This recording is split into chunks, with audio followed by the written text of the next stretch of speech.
Everyone, welcome back to my channel. Today we are going to start our first chapter of science, that is crop production and management. So start कर देते हैं. Pahili and Vuju went to their uncle house during the summer vacation. So Pahili and Vuju अपने uncle के घर गए थे. उनका summer vacations चल रहे थे. Their uncle is a farmer. उनके जो अंकल थे जिसके घर पे वो गए थे, उनके अंकल वो फार्मर थे, किसान थे. One day they saw some tools like खुरपी, sickle, shovel, plough etcetera in the field.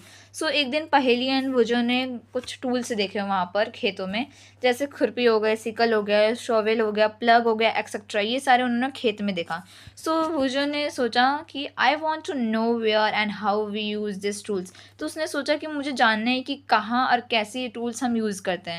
सो सबसे पहले you have learn that all living organism require foods. हमने पढ़ा है कि सारे लिविंग ऑर्गेनिज्म को फूड की बहुत ही रिक्वायरमेंट्स होती है. Plants can make their own food. जो हमारे प्लांट्स होते हैं वो अपना खाना खुद बना सकते हैं. हमने क्लास 7th के first chapter nutrition in animal plants में पढ़ा है कि जो प्लांट्स हैं वो अपना खाना खुद बना सकते हैं by the process of photosynthesis. Can you recall how green plants synthesize their own food? Animals, including humans, cannot make their own food. So where do animals get their food? जो animals humans होते हैं वो अपना खाना खुद नहीं बना सकते. वेयर सो कहाँ से वो अपना खाना मतलब कहाँ से ऑब्टेन होता होगा, कहाँ से हमें खाना मिलता है. सो सबसे पहले तो क्वेश्चन यही आता है कि हमें खाने की ज़रूरत ही क्यों है, मतलब हमें खाना खाना ही क्यों है. So you already know that energy from the food is utilized by organism for carrying out their various body functions such as digestion, respiration and excretion. We get our food from plants or animals both. So हमें खाना इसलिए खाना ताकि हमें हमारे body के अंदर energy की वजह से हम वर्क करेंगे. सो फूड हमें इसलिए ज़रूरत ताकि एनर्जी हो, हमारे जो बॉडी के फंक्शन अच्छे से काम कर सकते हैं जैसे डाइजेशन, रिस्पिरेशन, एक्सक्रेशन अलग अलग. सो हमें खाने कहाँ से मिलते हैं, प्लांट्स एनिमल्स दोनों के. तो रोजो ने फिर से अपना दिमाग चलाया. उसने सोचा since we all need food, हमें तो देखा जाए तो सारे लोगों को ज़रूरत है खाने का. So how can we provide food to a large number of people. अपने कंट्री में कितने सारे लोग हैं, कितनी बड़ी कंट्री है, तो सबको खाने की ज़रूरत है. तो इतने सारे लोगों के लिए हम खाने लाएंगे कहाँ से. तो उसके बाद फिर पहेली ने उसकी बहन ने कहा food has to be produced on a large scale. So इसने कहा कि जो हमारा खाना फूड होगा उसे लार्ज स्केल में प्रोड्यूस करना पड़ेगा. So in order to provide for large population regular production proper management and distribution is necessary. So हमें इतने सारे लोगों के लिए, इतने सारे पॉपुलेशन के लिए फूड के लिए, उसके लिए हमें regular production, proper management, distribution बहुत ज़रूरत है. अब हम पढ़ते हैं agriculture practices. Till 10,000 BC people were nomadic. मतलब अगर हम पीछे कुछ 10,000 BC के पीछे चले तो पीपल्स वहाँ के नोमैडिक होते थे. नोमैडिक मीन्स एक प्लेस से दूसरे प्लेस तक जो घूमते रहते थे. वो they were wandering in groups from place to place in search of food and shelter. वो एक जगह से दूसरी जगह इसलिए जाते थे, वो खाने और शेल्टर के रहने की खोज में यहाँ से वहाँ एक जैसे दूसरी जगह जाते थे. They ate raw fruits and vegetables. वो रॉ फ्रूट्स एंड वेजिटेबल्स खाते थे और वो एनिमल्स को हंट करते थे खुद के खाने के लिए. So later they could cultivate land and produce rice, wheat and other food crops. Thus was born agriculture. So उसके बाद फिर लेटर मतलब उन्होंने बाद में उन्होंने स्टार्ट किया फसल को उगाना ज़मीन पर, जैसे राइस, चावल, वीट, गेहूँ और कुछ अदर फसल. सो तब जाके हमारा बॉन्ड हुआ एग्रीकल्चर का. So when plants of same kind are cultivated at one place on a large scale call crops. Crops हम उसे बोलते हैं जब एक ही टाइप का जो क्रॉप है, एक ही टाइप का फसल एक बड़े से जगह पे अगर हम उगाते हैं उसे हम बोलते हैं क्रॉप, उसे हम फसल बोलते हैं. जैसे हम वीट का ले लेते हैं एग्जाम्पल. अगर मैंने वीट लगाया तो ऐसा थोड़ी ना कि एक जगह मैंने वीट लगाया, एक जगह मैंने मक्का लगा दिया, एक जगह मैंने चावल लगा दिया. ऐसा नहीं. एक बड़े से जगह पे मैं एक ही काइंड मतलब एक ही सेम काइंड का मैं लूँगी प्लांट और उसे मैं ग्रो करूँगी. जैसे मैं गेहूँ, सो मैं पूरी जगह वीट लगाऊंगी और उसे ही पूरा ग्रो करूँगी. सो उसे बोलते हैं क्रॉप्स उसे बोलते हैं. You already know that crops are different type of like vegetables and fruits. हमने पढ़ा है कि अलग अलग क्रॉप्स होते हैं. ज़रूरी नहीं है कि बस वीट ही होता है, अलग अलग काइंड के हमारे क्रॉप्स होते हैं, वेजिटेबल्स फ्रूट्स अलग होते हैं. तो this can be classify on the basis of season. So ये अलग अलग सीज़न में क्लासीफाइज्ड है, अलग अलग सीज़न में के ऊपर बेस्ड है. सो इंडिया बहुत बड़ी एक कंट्री है. हर जगह की क्लाइमेट अलग अलग है इंडिया की। किसी के अंदर किसी स्टेट के अंदर टेम्परेचर हाई है, लो है, ह्यूमिडिटी है, किसी में रेनफॉल है। सो अलग अलग रीजन में अलग अलग चीज़ें हैं। So variety of crops grown in different parts of country. अलग अलग जो हमारे क्रॉप्स होते हैं अलग अलग पार्ट्स ऑफ इंडिया में मिलते हैं। पहला आता है खरीफ क्रॉप। बेसिकली 3 होते हैं, लेकिन आपके टेक्स्ट बुक में 2 दिया है। पहला खरीफ, दूसरा रबी। So the crops which are sown in rainy season are called kharif crop. Simple समझो, जो फसल जो हमारे बरसात के मौसम में उगते हैं उसे बोलते हैं खरीफ क्रॉप्स। बस जो क्रॉप हमारे रेनी सीजन में ग्रो होते हैं उसे हम बोलते हैं kharif crop. The rainy season in India is generally from June to September. मतलब जो हमारे इंडिया में जो हमारे बरसात का मौसम होता है जनरली जून से सितंबर के बीच में होता है। तो जून से सितंबर के बीच में जितने भी फसल होते हैं वो खरीफ क्रॉप के कैटेगरी में आ जाते हैं। जैसे कुछ एग्जांपल है, ये बहुत इंपॉर्टेंट क्वेश्चन है, दिस कैन बी आज इन योर एग्ज़ाम। ये बहुत सारा बात पूछें एग्ज़ाम में। सो पैडी, मेज, सोयाबीन, ग्राउंडनट, कॉटन एंड खरीफ, इन्हें बोलते हैं खरीफ क्रॉप्स। सेकंड हमारा आता है रबी क्रॉप। ये भी अगेन इम्पॉर्टेंट है। The crop that are grown in winter season. ऐसे फसल जो हमारे ठंडियों के सीजन में उगते हैं, जो कि हमारा अक्टूबर से मार्च तक होता है, उसे हम बोलते हैं रबी क्रॉप्स। एग्जाम्पल है कुछ wheat, gram, P, mustard and linseed. ये कुछ होते हैं जो हमारे ग्रो होते हैं रबी क्रॉप में। Rabi crops the crops grown beside these pulses and vegetables are grown during summer at many places.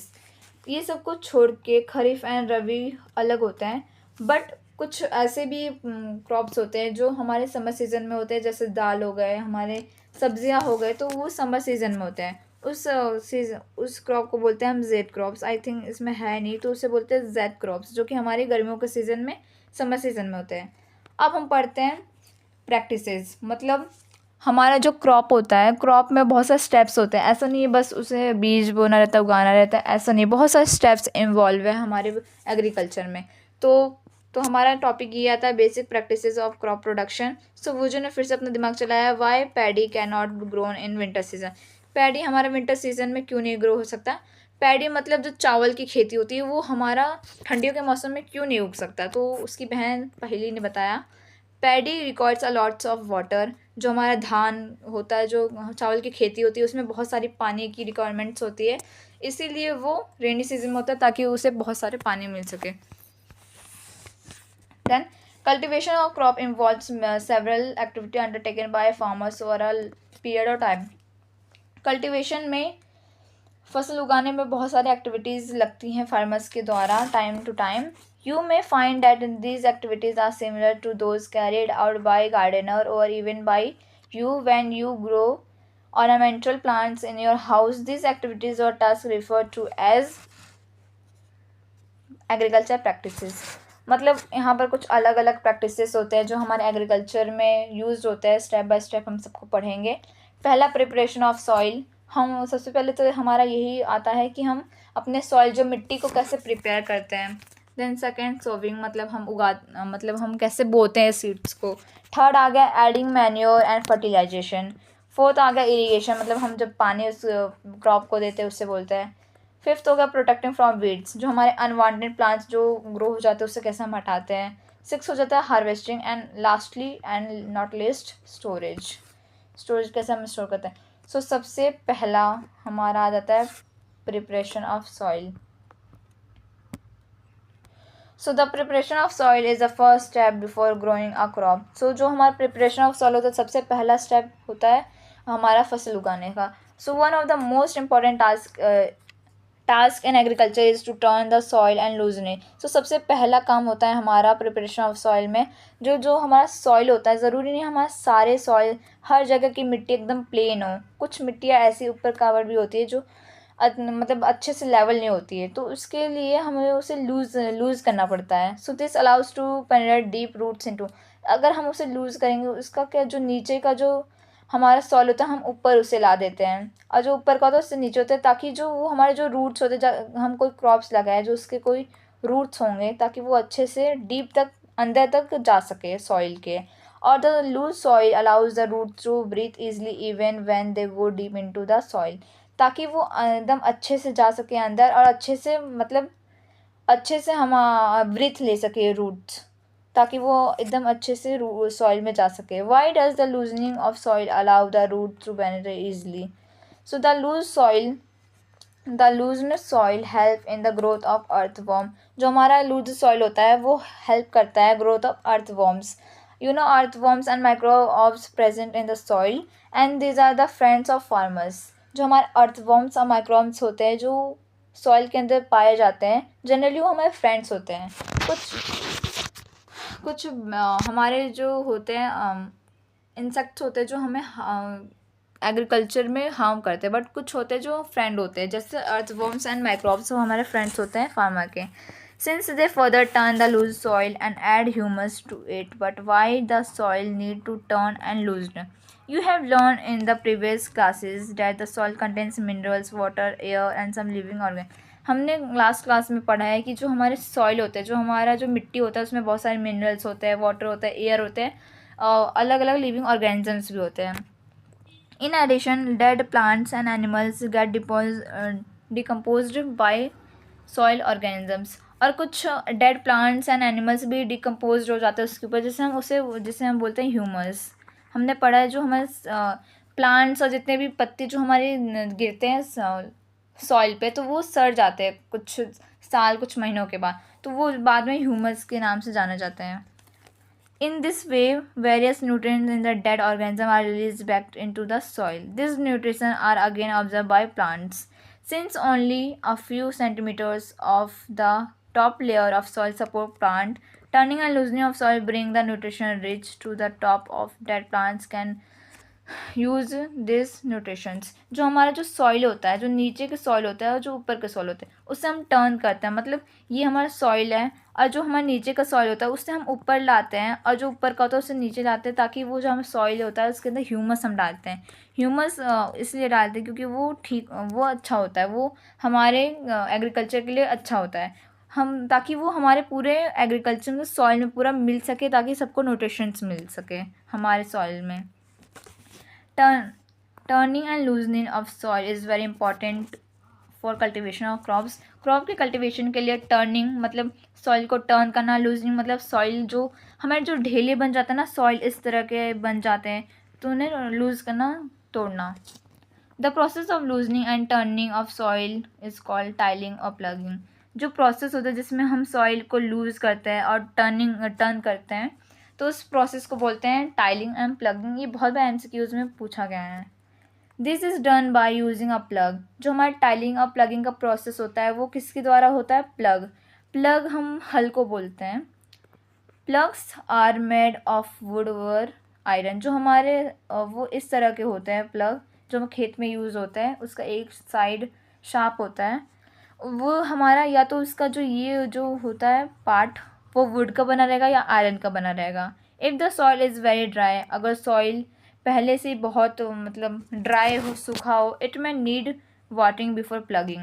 अगर हमारा जो सॉइल होता है जो हमारा पहले से ही बहुत सूखा हो तो इसे वाटरिंग करने की बहुत ज़रूरत है प्लगिंग करने से पहले. द प्लग्ड फील्ड में have big clumps of soil called crumbs. जो हमारा सॉइल होता है जब हम उसे प्लगिंग करते हैं तो बहुत सारे ढेले होते हैं, उसे हम ढेले बोलते हैं. जो एक ही छोटे छोटे ऐसे पार्ट्स होते हैं सॉइल के, वो एक ही मर्ज हो जाते हैं. सो उसे हम तोड़ते हैं, उस प्रोसेस को हम बोलते हैं क्रम्स बोलते हैं. It is necessary to break this crumbs. इसे हमें तोड़ना बहुत इंपॉर्टेंट है.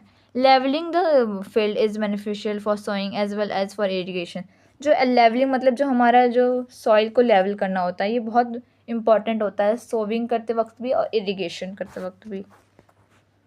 Levelling of soil is done with the help of leveller. जो हमारा लेवलिंग होता है सॉइल का वो हमारे लेवलर के हेल्प से होता है. Sometimes manure is added to the soil before tilling या प्लगिंग करने से पहले भी कभी कभी मैन्योर्स डाल देते हैं. This help in proper mixing of manure with soil. The soil is moisturised before sowing. दूसरा देखते हैं मतलब हमारा अब प्रिपरेशन ऑफ सॉइल में कुछ इम्प्लीमेंट्स यूज़ होते हैं, वो कौन कौन से होते हैं. सो इम्प्लीमेंट्स हमारे होते हैं before sowing the seed is necessary to bring the clumps to get better yield। मतलब क्लम्स जो होते हैं हमारे सॉइल के अंदर, उसे तोड़ना बहुत important. This is done with the help of various, अलग अलग टूल्स की मदद से वो डन हो जाता है। The main tools used purpose, ये सारे एग्रीकल्चर के लिए अलग अलग हमारे टूल्स यूज़ होते हैं। Example plug, हॉय, cultivator. यहाँ पर पिक्चर भी दिया है, ये प्लग का है। सो पहला आता है प्लग, ये सारे यूज़ होता है हमारे प्रिपरेशन ऑफ सॉइल के लिए। सो प्लग मतलब होता है हल हमारा। This is being use since Asian time for tiling the soil, ये हमारे बहुत पुराने समय से यूज़ हुआ आता है। Adding fertiliser to the crops, removing the weeds and turning of the soil. This is made wood is drawn pairs of bulls. ये जो हमारा जो प्लगिंग होता है वो बहुत पुराने समय से होता है। इसमें क्या होता है, 2 पेयर्स ऑफ वुल्स ले लेते हैं एनिमल्स के, या अदर एनिमल्स भी ले सकते हैं जैसे हॉर्सेज या कैमल्स। और it contents a strong triangular iron strip, एक ये बहुत strong triangular iron strip contain करता है जिसे हम बोलते हैं plough share. The main part of the plough is long log of wood which is called plough shaft. एक और मेन इम्पॉर्टेंट हमारा आता है यहाँ पर प्लग का, जिसका लॉन्ग रहता है, वुड का बना रहता है, उसे हम बोलते हैं plough shaft. There is a handle at one end of the shaft, एक उसके एक एंड पर एक हैंडल होता है। The other end is attach to the beam which is placed on the bull's neck, एक जो दूसरा एंड होता है वो अटैच होता है बीम के, जो वुल के जो नेक्स होते हैं वहाँ पर अटैच होता है। One pair of Wolves and a man can easily operate the plug, इससे हम कर सकते हैं। सो द दूसरा आता है हॉय, पहले हम पिक्चर देख लेते हैं। सो ये हमारा प्लग है, यहाँ पर ये एशियन टाइम से यूज़ होता आ रहा है, जिसमें हम 2 पेयर ऑफ वुल्स लेते हैं या अलग। ये जो हमारा ये आपका जो दिख रहा है यहाँ पर, जो इसके गले पे लगा हुआ है वुल्स के, उसे हम बोलते हैं बीम। और जो हमारा ये रहा हमारा हॉय, जिसे हम हल भी बोलते हैं हिंदी में, जो इसका लॉन्ग पार्ट है ये हल का, उसे हम बोलते हैं प्लग शाफ्ट, जिसकी मदद से हम हाथ पे लेके उसे मतलब सॉइल पे मारते हैं, उससे हम बोलते हैं प्लग शाफ्ट। और जो ये हमारा ये वाला होता है यहाँ पर, जो एक पार्ट इसका शार्प है ऐसे, उसे बोलते हैं प्लग शेयर। मतलब समझ लो जब हम उसे यूज़ करते हैं सॉइल को, तो वो सारे सॉइल को अलग अलग हिस्सों में बांट देता है, तो इसीलिए हम इसे बोलते हैं प्लग शेयर। सो यही है, यहाँ पर एक मैन है जो ये सब से करवा रहा है। सो ये ऐसे ही होता है, फिर ऐसे होते होते ये प्लग यूज़ होता है। सो सेकंड हमारा आता है प्लग इज़ कंप्लीट। सेकंड आता है हॉय। हॉय भी एक टूल है जो यूज़ होता है हमारा प्रिपरेशन ऑफ सॉइल के लिए। So it is a simple tool which is use for removing weeds for loosening the soil.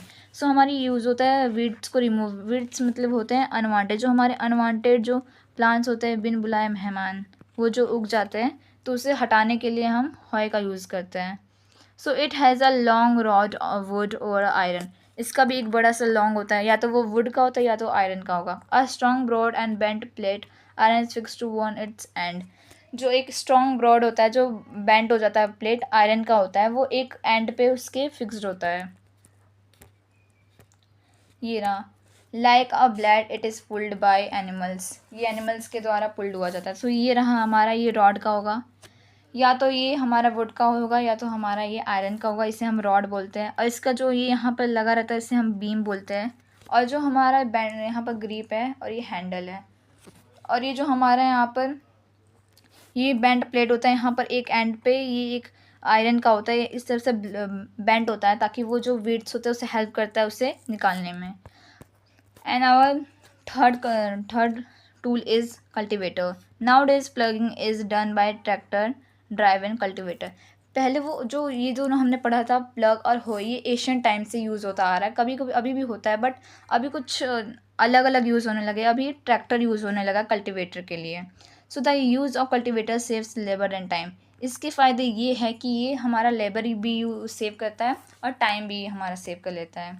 So second आता है हमारा सोविंग। सो सोविंग के this we will do in next part. So that's all for today. Please like and subscribe our channel. Thank you so much.